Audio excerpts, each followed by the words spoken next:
Halo guys, yuk kita mengenal lebih dalam mengenai budidaya ikan lele organik dengan sistem bioflok. Let's go guys. Jadi teteh, kalau bioflok itu sama konvensional bedanya apa sih teh? Bioflok itu dia lebih ramah lingkungan. Karena apa? Artinya kan dia menghemat air. Terus kita tidak pakai limbah. Dan kalau nggak pakai limbah, hasilnya kolam juga namanya tidak berbau. Itu bedanya. Kalau konvensional kan selama ini juga dia menggunakan limbah. Untuk apa sih dia menggunakan limbah? Nah itu menggunakan limbah karena untuk menekan biaya produksi. Nah di sini saya coba pakai sistem bioflok ini, kita campurin pakai ras sistemnya. Ras itu kan ras sirkulasi aquatic system. Gitu. Nah ini teknologinya Venturi. Gitu. Nah ini nih bisa dilihat nih, oksigen yang didapat di dalam kolam ini dia lebih maksimal. Itu dia namanya salah satu metode atau teknologi Venturi. Venturi ya. Ya jadi di dalam dia ininya posisi cukup paralonnya itu ada di dalam. Ini untuk mengeluarkan gelembung udara atau gimana? Iya, untuk oksigen, motor oksigen. Kelebihannya dengan oksigen biasa apa teh? Bedanya kalau Venturi ini kita dapatnya dari dari dalam kolam. Beda sama oksigen biasa. Misalkan kita cuma pakai aerator, selang aerasi aja. Nah itu kalau selang aerasi kan kita oksigennya dari permukaan ke dalam kolam itu paling sampai 15 cm. Tapi selebihnya ke dasar itu oksigen. Tapi kalau Venturi ini taruhnya di atas saringan tengah. 5 cm di atas saringan tengah, kita kasih batu selang aerasi. Nah dari situ sumber oksigen ini pun untuk memperharus mikroba. Gitu. Rata jadinya teh. Ya. Sama kedalamannya kejaga ya. Kita coba diameter 3, 5,6, tebar 12.000. Wow, 12.000. Selama ini bioflok itu yang mereka ketahui fermentasinya itu 7 sampai 14 hari. Tapi di sini saya memangkas waktu fermentasi hanya dengan 1 hari. Gitu. Jadi sambil berjalan. Teteh, banyak yang belum tahu bioflok itu sebenarnya dari pakannya diapain sih teh? Kalau bioflok ini pakannya kita bibis sama kita fermentasi. Nah inilah salah satu keuntungan cara kita menekan biaya produksi. Berapa lama teh? 2 hari kita fermentasi. 2 hari ya? Nah kita fermentasi. Yang tadinya pakan kering menjadi lunak dan dia akan menimbulkan jamur seperti ini. Begitu. Nah jamur ini bukan jamur yang artinya dia timbul lumut, tapi memang jamur berwarna putih yang kita butuhkan. Artinya si pakan ini sudah mendapatkan nutrisi. Ini salah satu cara kita petani bioflok untuk menekan biaya produksi. Pembibisan pakan ini yang kita lakukan artinya menekan biaya produksi dengan cara memberikan air. Di sini volume akan bertambah minimal 40% dari ikan. Gitu. Fermentasi ini kita gunakan untuk biaya produksi, artinya dengan fermentasi si ikan ini akan mendapatkan nutrisi. Jadi dia belum waktunya kenyang, kita merasakan kenyang. Biasanya tingkatnya 70% sampai 80%. Dia sudah merasakan kenyang. Porsinya sama nggak yang dikasih? Misalkan porsi sama, kita pemberian sama, tapi di tengah-tengah perjalanan kita bisa ngelihat ikan itu akan mundur dengan sendirinya. Artinya pada saat kita beri pakan, yang tadinya dia mulai lincah, setelah lama kelamaan, sebetulnya takarannya segitu, misalkan katakanlah 1 kilo, tapi pada saat kita hanya pemberian 8 ons aja, dia udah kelihatan nafsu makannya sudah berkurang. Artinya ikan sudah merasakan kenyang. Jadi kita bisa kurangin dikit-dikit ya? Gitu. Putaran kemarin saya targetin ukuran 78 tebar dengan saya menggunakan pakan high profit 781 min 1. Satu kolam itu 3 bal. 3 bal? Ya, tapi baru 2 bal kita sudah naik tingkat ke min 2. Nah disitulah artinya letak saya caranya untuk menekan biaya produksi. Biasanya berapa persen deh berkurangnya? Sampai 0,3. 0,3 sampai 0,2 sampai 0,3. Per apa itu teh? Per panen. Biaya produksi. Lumayan ya. Nah biasanya kan kalau petani dulu mereka itu 1:1,2 atau 1:1. Artinya 1 kilo pakan atau 1,2 kilo pakan menghasilkan 1 kilo daging. Tapi di sini saya menggunakan pakan 0,8 FCR-nya berbanding 1.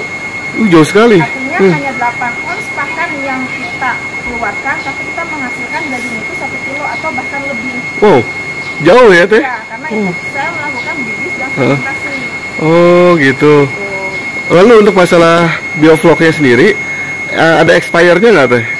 Maksudnya apakah kita bisa menimbun banyak setelah fermentasi digunakan untuk bulan depan atau gimana teh? Iya, jadi fermentasi itu batas waktunya 3 hari. Oh gitu. Kalau kita fermentasi keluar jamur seperti ini, kita cukup memberikan 3 hari. Artinya apa? Karena kandungan nutrisinya itu dia masih bertahan sampai batasnya 3 hari. Bisa kita pergunakan misalkan dalam jangka waktu panjang, seminggu, itu tidak masalah. Yang penting setelah kita kasih pakan, itu rapat kembali. Tapi kekurangannya nutrisinya dia semakin berkurang. Oh. Gitu. Jadi sebenarnya bukan expire ya, Bukan expire, tapi kandungan gizinya gizi dalam makin lama makin berkurang. Ya, pakan ini berkurang. Maksimal itu 3 hari ya teh ya? Cuma 3 hari. Oh ya. Kalau kita buat hari Senin, kita fermentasi selama 2 hari, artinya Rabu kita udah siap beri pakan. Nah berarti Jumat itu batas terakhir kita pemberian pakan pada saat fermentasi. Oh ya. Ini kita coba kasih pakan ya. Oke.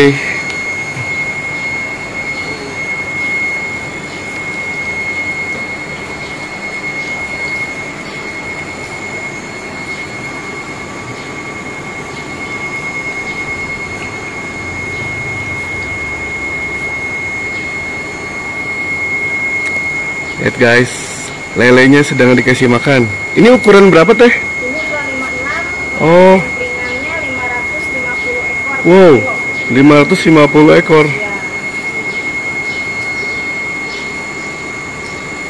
Nah, jadwal pemberian pakan kita bagi jadi 5. 5. Jadi pada pagi hari jam 8 kita kasih lagi dia jam 10, terus kita stop, kita istirahatkan. Karena pada saat siang hari takutnya kalau kita kasih pakan dia kan pasti mengeluarkan amoniak. Nah amoniaknya itu terjadi gas bubble.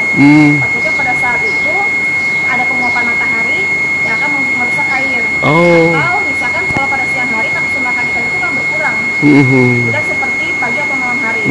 Nah setelah jam 10 kita stop, kita kasih lagi jam 2, kita kasih lagi jam 5, ini kita kasih lagi jam 8 malam. Oh gitu. Dengan ukuran porsi, pagi 1 porsi, malam 1,2 porsi, sisanya cemilan. Oh ada cemilannya juga. Nah maksudnya cemilan itu mengurangi salah satu angka tingkat kanibalisme. Oh iya. Yeah. Jadi namanya lele kan dia nggak ada tingkat kenyangnya.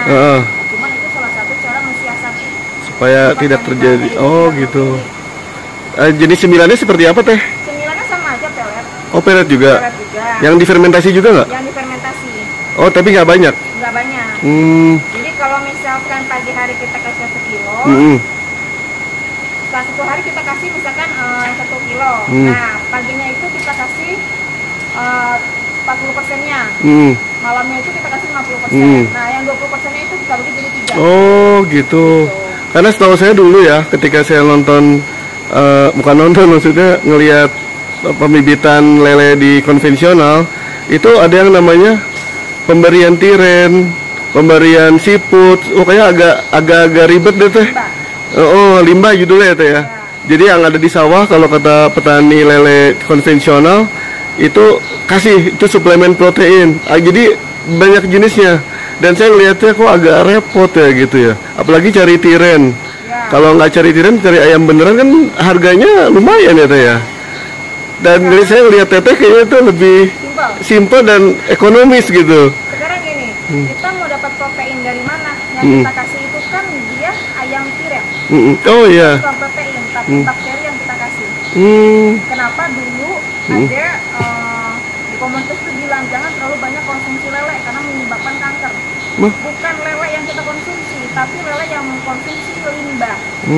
Kayak usus, terus daging-daging yang busuk, termasuk tiren. Walaupun direbus, biasanya ada yang langsung atau ada yang direbus atau dibakar. Tetap aja, namanya dia bangkai, limbah, itu tidak ada proteinnya.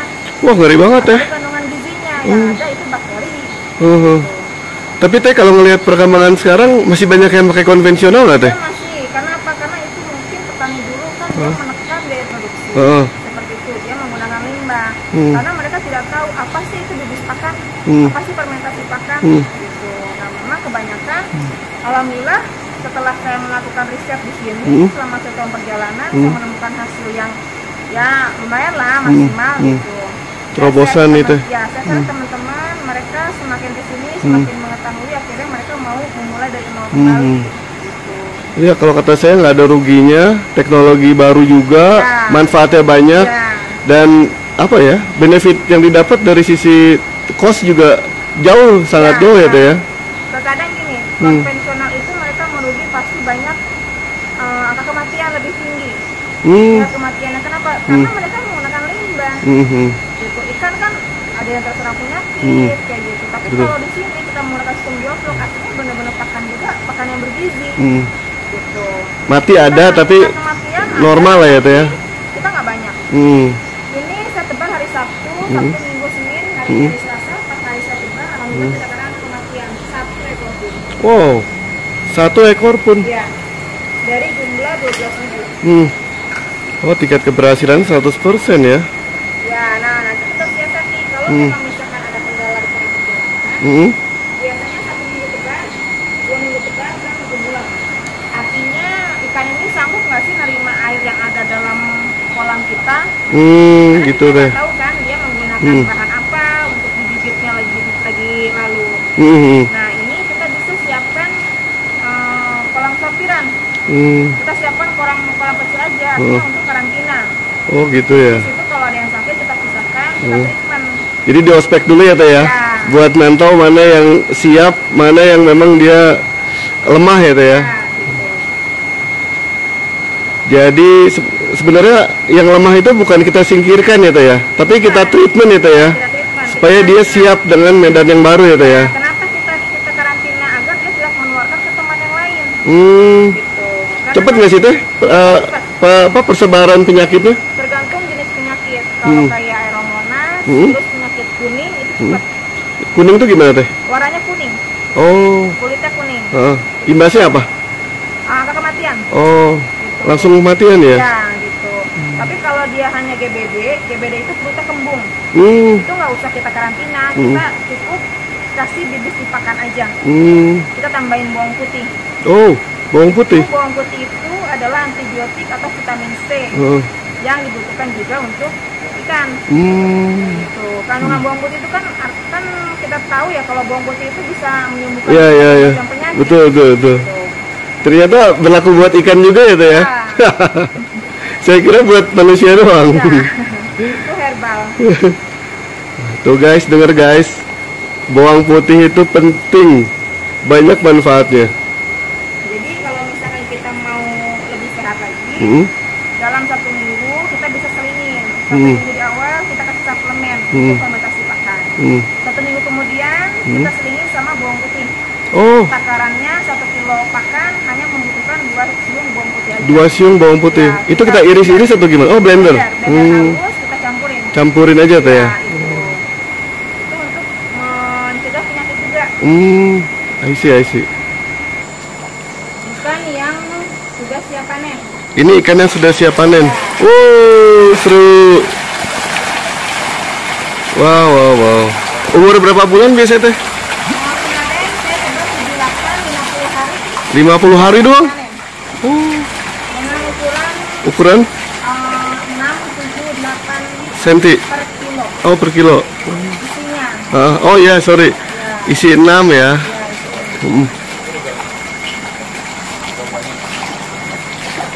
Peletnya beda ya? Tadi kecil-kecil. Nah, sekarang gede. Ya, kalau yang ini karena dia menjelang panen kita kasih yang high profit 781 polos. 781 polos ya. Jadi pada saat kita tebar, kita harus sesuai ukuran. Kalau ukurannya dia 78, 910 sampai 1112, kita kasih ukuran 781 min 1. Nah, kita kasih 2 minggu. Maju ke 2 minggu kemudian kita kasih 781 min 2.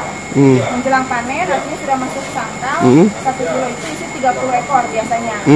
Kita kasih 781 polos. Jadi rata-rata 50 hari ya Teh panennya ya? 50 hari sampai 2 bulan. Teteh, biasanya Teteh ngesortir nggak sih per ukuran? Jadi saya melakukan sortir 2 kali.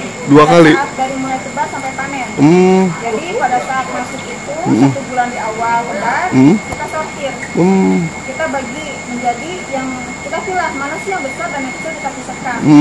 Gitu. Ada dalam satu kolam ini pasti ada 3 ukuran. Oh iya. Jadi kalau namanya lele nggak mungkin 1 kali panen. Minimal dia 2 kali atau 3 kali panen. Oh gitu ya. Jadi satu kolam bisa terdiri dari 3 ukuran ya. Karena masa pertumbuhan lele beda-beda ya. Beda. Artinya kan ini lele kita nggak suapin satu-satu nih. Ada yang dia nggak apes ya. Ada yang dia nggak Ada yang dihapus gak kebagian dulu ya. Tuh guys, lele juga bisa apes guys. Teteh, logikanya kan ini lele patilnya tajam ya teh. Kendalanya apa sih teh pas lagi ngesortir? Alhamdulillah kalau kita apa ya, memang mungkin orang terkendalanya gitu, pegang emang nggak matil. Selama ini enggak. Oh gitu. Karena dia sudah menggunakan limbah itu. Oh. Jadi kalau yang dia matil itu lele kampung sebetulnya. Lele konvensional kampung, ya, yang galak-galak itu ya teh ya. Nah, mungkin di sini pun pasti ada ya, sekali atau 2 kali kena patil. Tapi nggak merasakan apa-apa. Oh. Udah. Oh. Jadi di sortirnya itu satu-satu sama teh? Kita manual. Satu pisahin. Kita menggunakan bak sortir tapi yang bahan stainless. Oh gitu. Iya. Jujur ya teh, saya yang cowok aja agak-agak galau ya kalau disuruh ngesortir satu-satu. Kenapa saya lakukan sortir 2 bulan? Supaya mempercepat pertumbuhan. Artinya ikan semakin sering disortir, tingkat stresnya itu kan semakin banyak. Oh, iya. Nah itu untuk memperlambat pertumbuhan dia. Kenapa? Pakan? Iya, karena gini. Artinya kalau misalkan ikan sudah kita ubah-ubah atau kita sortir, 3 hari dia baru balik ke nafsu makan. Selama 3 hari. Jadi stresnya itu 3 hari.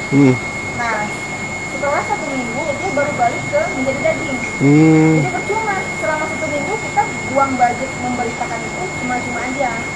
Makanya kalau bisa saya siasatinya cuma 2 kali sortir. Oh gitu, I see. Wah, keren banget ya. Terima kasih infonya ya. Ntar nextnya boleh dong tanya-tanya soal step by step untuk apa tadi teh? Bioplankton untuk fermentasi itu ya? Iya, fitoplankton. Fitoplankton untuk menyiapkan apa teh? Untuk persiapan air, pengolahan air. Oh ya, nextnya teh ya. Ini makasih banget infonya. Semoga sukses terus.